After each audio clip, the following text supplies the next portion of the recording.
Porque simplesmente aceitamos que a sociedade tome rumos que não fazem o menor sentido e ninguém faz nada a respeito. Você já parou para pensar sobre isso?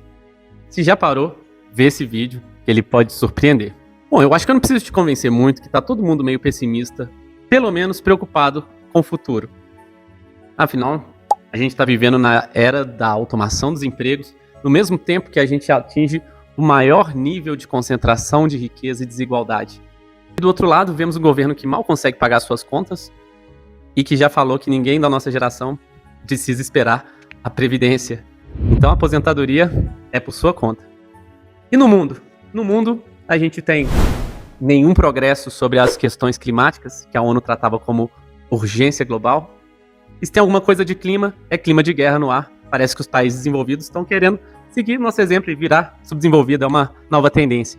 E assim, esse é só um resumão geral. Mas está na cara, né, que estamos precisando mudar. A gente pode muito mais. E, instintivamente, era para o nosso apito de sobrevivência já estar apitando. Como é que tá aí? E diante desse cenário tão animador, por que a gente não consegue fazer nada? Será que é da natureza humana? Será que nós somos preguiçosos demais? Medrosos demais? Egoístas demais? Calma. Antes da gente jogar a culpa na biologia, vamos pensar o que nos trouxe aqui. Afinal, a gente não é perfeito. Mas, até onde a gente sabe, nós somos a máquina mais inteligente do universo conhecido. Bom, então se a culpa não é do nosso legado instintivo animal, cheio de hormônios e impulsos, sobra aí o outro legado, que é o nosso legado social. E é nisso que a gente vai entrar um pouquinho mais a fundo. Bom, e aconteceu muita coisa na nossa história, mas eu vou direto no que interessa. Esse vídeo não é sobre o que aconteceu na história, mas sobre o que fez com que nós perdêssemos a nossa capacidade de reagir. Pensa bem, a gente nasceu como um animal que evoluiu justamente para ter mais capacidade de adaptação e resposta às adversidades. E estamos aqui, o ser mais evoluído da história conhecida, respondendo menos que uma ameba a ameaças evidentes que a gente vê aí ao longo da nossa vida. Então o buraco é mais embaixo. Não são fatos isolados que a gente consegue apontar, nossa, aquilo ali foi errado. São tendências, processos, comportamentos, às vezes até inofensivos ou úteis na época, mas que eventualmente se desdobraram e hackearam a nossa própria capacidade de conseguir reagir. Então, por essa perspectiva, vamos começar esse nosso ranking. Bom, e começando esse ranking de um que eu acho que é um dos que menos se fala, mas que eu acho que é um dos que mais nos aprisiona, é o que eu chamo de sistema de terceirização das responsabilidades sociais. O que é isso? Calma que eu te explico. Na verdade é bem simples. A nossa sociedade, desde o tempo primata, vamos dizer assim, as pessoas cuidavam, né, do seu próprio sustento, do seu próprio desenvolvimento, sua própria proteção. Mas a partir da complexidade da sociedade, um processo começou a acontecer, que é o da terceirização das responsabilidades sociais. Por exemplo, hoje quem cuida da segurança pública é o governo. E tudo bem, pode ser que seja uma forma mais eficiente de lidar com um problema complexo. O problema que acontece a partir dessa decisão é que nós não mais somos capazes, ou habilitados, ou responsáveis, ou pelo menos nos sentirmos estimulados a cuidar da nossa proteção comunitária. O problema é que, junto a isso, o governo muitas vezes não se compromete, não se responsabiliza ou não se entrega os papéis que ele assumiu. E aí, nós sofremos um dilema, porque muitos desses papéis a gente não pode fazer, é às vezes até ilegal, porque afinal é atribuição do governo. Então ficamos numa situação agoniante. Nós não podemos atuar e nem o governo atua satisfatoriamente. Então, ficamos aí. E esse mesmo tipo de relação acontece no sistema privado, na parte onde a gente gera nosso provento, né? Nosso consumo, nossa capacidade de sustento. As empresas, ao longo da história, atuaram de diversas formas, as atividades empresariais e produtivas, mas na modernidade, né, tomou-se essa cara empreendedora, onde as pessoas foram convidadas a participar de um processo empresarial, como empregos e tudo mais, com uma promessa de ter mais prosperidade, mais tranquilidade, mais estabilidade, e talvez isso tenha acontecido. Porém, na sociedade atual, hoje vemos uma sociedade empresarial que não se compromete com o futuro das pessoas. E você pode falar, peraí, a gente vive numa sociedade liberal, capitalista, cada um corre atrás do seu. Tudo bem, o negócio é que nem sempre foi assim. Antes as pessoas se organizavam em produções coletivas em sua maioria, vivendo uma outra perspectiva de vida. E o que eu estou falando aqui é ligado a nosso fundamento humano, né, quase primata, onde havia uma perspectiva de que a gente cuidasse e tivesse condições de buscar o nosso próprio sustento. E é aí que a gente se encontra numa sociedade que não consegue se comprometer com os papéis terceirizados e nos desabilitou a conseguir fazer isso. Então, não é uma situação simples de sobrevivência. Inclusive, a gente tem visto situações que podem até ser atribuídas em algum nível para isso, como a crise da masculinidade moderna, onde os homens, né, que vêm de um papel histórico de se projetar e se ver como um potencial provedor para uma família, ele se vê frustrado com suas próprias conquistas, inseguro com o seu sucesso, com o seu papel. Afinal, ele não consegue garantir um futuro de segurança para sua família, ou ele não consegue garantir um futuro financeiro e de consumo, né, de alimentação, num sentido mais básico, para a sua família. E ele se vê uma fraude, se vê impotente, se vê inseguro. E, a partir daí, né, falta de propósito, depressão, violência, todo tipo de frustração aí em pílulas vermelhas que a gente pode imaginar, ou pior, né? Então, esse é só um recorte de algumas situações sociais que a gente tem vivido. E, poxa, nesse contexto, existem soluções? Existem, e na verdade, elas são mais fáceis que a gente imagina. Por muitas perspectivas, não temos solução, parece impossível. Como que a gente vai mudar o cenário político brasileiro? Como que a gente vai mudar o sistema econômico brasileiro? Esse é um processo que a gente, na verdade, está tão imerso que a gente fica um pouco alienado, um pouco incapaz de analisar os cenários de uma forma mais isenta. Por exemplo, basta que um partido político se comprometa, políticos capacitados e honestos, e consiga provar isso de forma convincente, entusiasmada para a população, para conseguir atender essa demanda.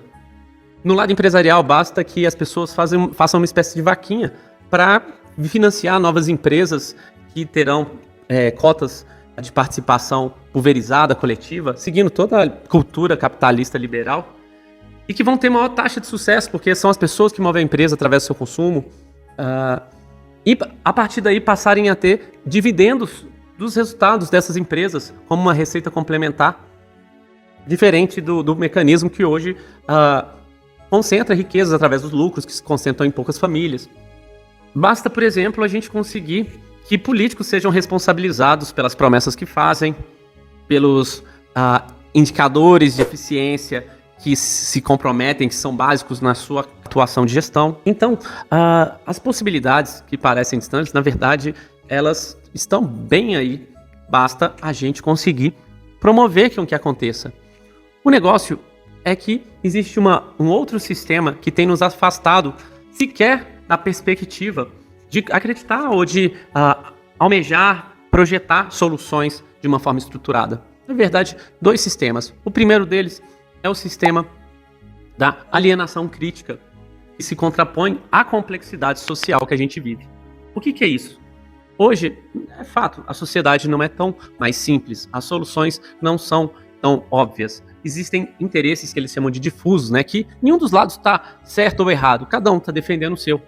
Precisa muito mais de comunicação, conciliação, negociação, para conseguir construir as coisas, muito mais do que definir esse é o bem ou esse é o mal.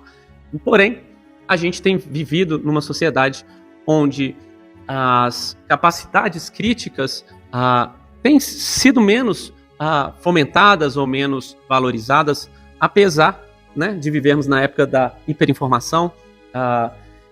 Ainda estamos talvez mais atrasados que sociedades antigas que conseguiam promover um pensamento crítico, ético, moral, filosófico, que, na verdade, busca justamente o que é o nosso objetivo principal, fundamental, que não é trabalhar e produzir e ser mais eficiente e ganhar uma corrida de quem junta mais dinheiro. É ser feliz de forma sustentável, é encontrar algum tipo de sentido e propósito comum, enfim.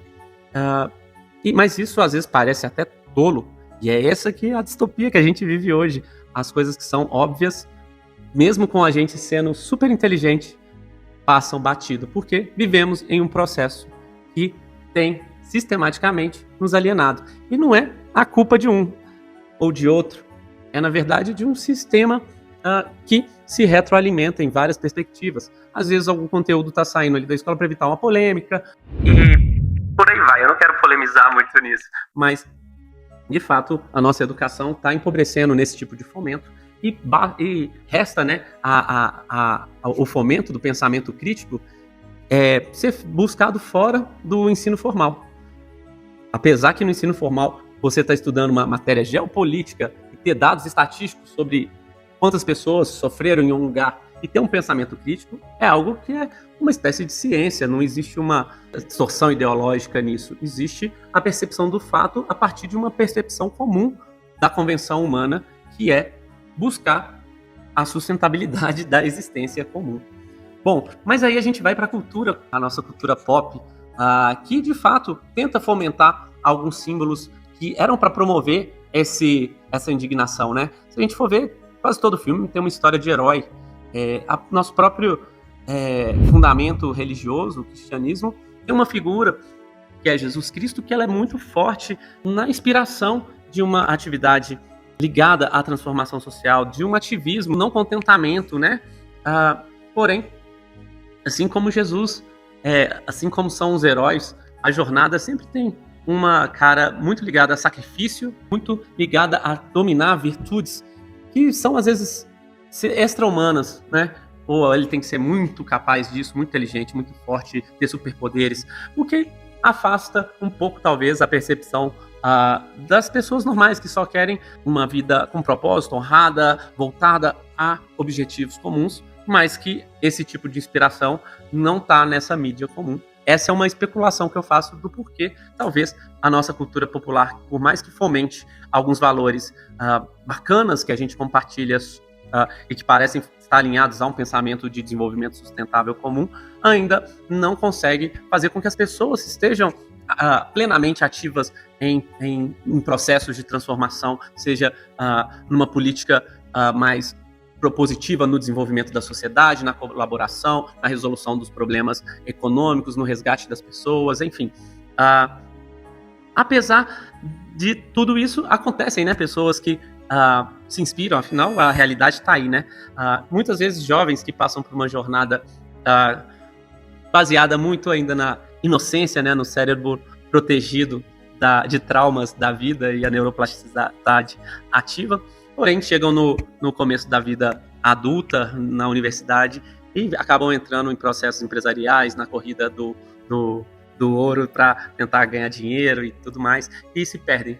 E do outro lado, alguns outros que continuam vamos dizer, em uma atividade ligada a atividades de interesse comum social, mudança e transformação social, passam a muitas vezes mais atrapalhar do que contribuir, porque no fim das contas, muitas vezes eles não têm uma perspectiva tão clara sobre os fundamentos dos problemas.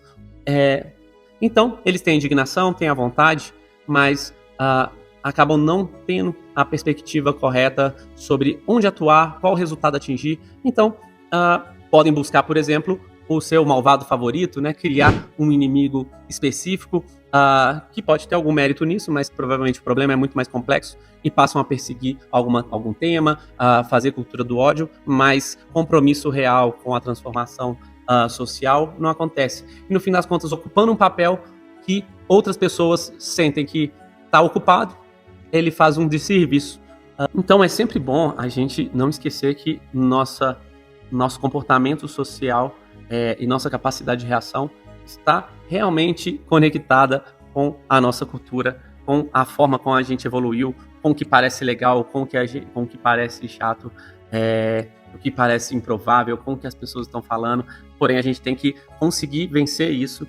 E é um pouquinho desse trabalho, inclusive, aqui no sustentalismo, no fomento da importância de um pensamento filosófico nessa linha aqui que a gente segue, filosofia sistêmica, estruturação de relações complexas, como que as ciências interagem no entendimento da nossa vida. Mas, enfim, finalmente, o último sistema que tem pressionado muito as pessoas hoje é o sistema da escassez. E ela pode ser real ou percebida, mas as pessoas sentem, de fato, hoje, uma insegurança financeira que faz com que elas busquem o acúmulo de dinheiro a todo custo. Eu penso que uma pessoa que tem 30 milhões e que a meta de vida delas é atingir 40 milhões, ela é uma pessoa miserável em algum sentido, porque falta totalmente perspectiva de todas as outras formas de ver a vida e de contribuir, que não seja acumular dinheiro, e isso é uma pobreza de espírito e às vezes até uma doença da nossa sociedade moderna. Então, do outro lado também, mesmo que você tenha pouco dinheiro, ainda não está numa situação saudável, a verdade é que nada disso impede que você consiga estar participando ou se projete ou consiga fazer outras coisas, inclusive, na verdade, poder respirar um pouco, participar de outras atividades, vão ajudar no seu desenvolvimento de prosperidade financeira individual.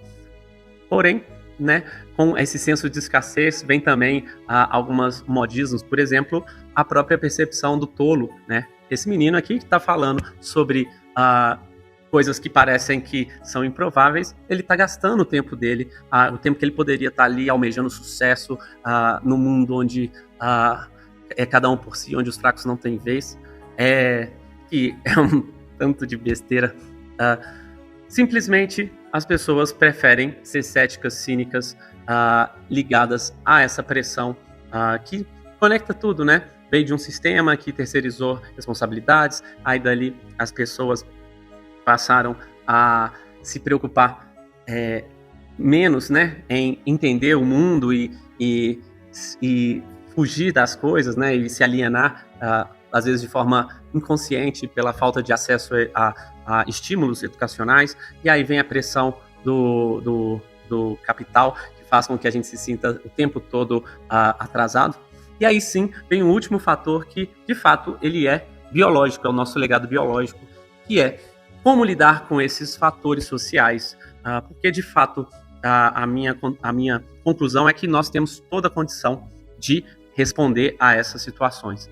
Porém, nós não somos perfeitos biologicamente. Numa situação onde fatores são extremamente estressantes, onde a gente não tem acesso ao conhecimento, onde as outras pessoas da sociedade não promovem um certo comportamento, onde não se tem um histórico acessível sobre um certo comportamento, as pessoas simplesmente não têm base para desenvolver de forma autônoma a iniciativa que, por mais que pareça óbvia para elas, por mais que elas sintam no âmago que faz sentido para elas, algo está errado, algo poderia ser melhor, elas não conseguem perceber, não conseguem se ativar, e é aquilo, né, esse mecanismo de fuga ou medo, ou as pessoas reforçam a alienação, né, a fuga, tentando ignorar que existe um longo prazo, vão pensar no dia de hoje e amanhã, se der ruim, outro dia, o que é um absurdo, né? Porque as pessoas às vezes sentem que, poxa, moram numa região violenta, tá tudo acontecendo, o emprego parece estar ameaçado, mas não.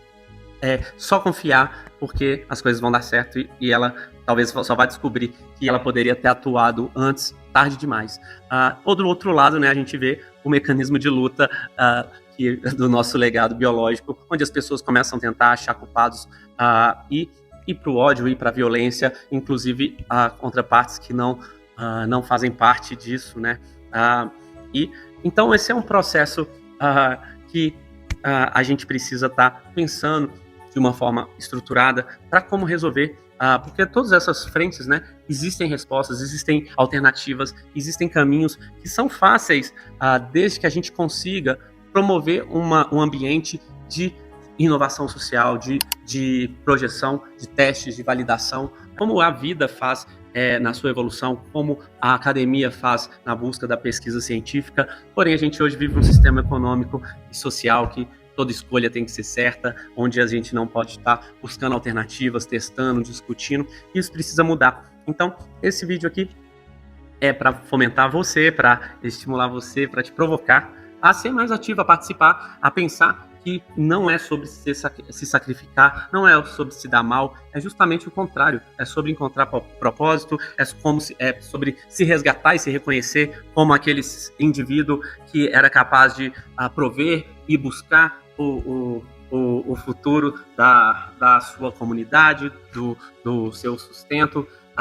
Isso, na nossa sociedade atual, demanda uma perspectiva maior, um pensamento mais complexo, só que não é tão longe assim, é simplesmente começar um pé após o outro no desenvolvimento do entendimento de questões e bem-vindo, pode abrir uma porta sobre possibilidades aí que você via a sua vida talvez muito mais limitada do que ela pode ser. Esse é um pouco do canal do Sustentarismo. A gente vai estar trabalhando aqui não só questões ligadas a questões filosóficas de temas da sociedade contemporânea que precisam de uma visão um pouco mais fora da caixa, mas também de iniciativas práticas ligadas à transformação social e econômica que promova uma transição não conflitiva para os novos tempos, né? Nós fazemos parte de uma geração e o tempo vai mudar, independente da gente querer, ou a gente pode estar no controle das rédeas, ou a gente pode assistir, e eu te convido a fazer parte aqui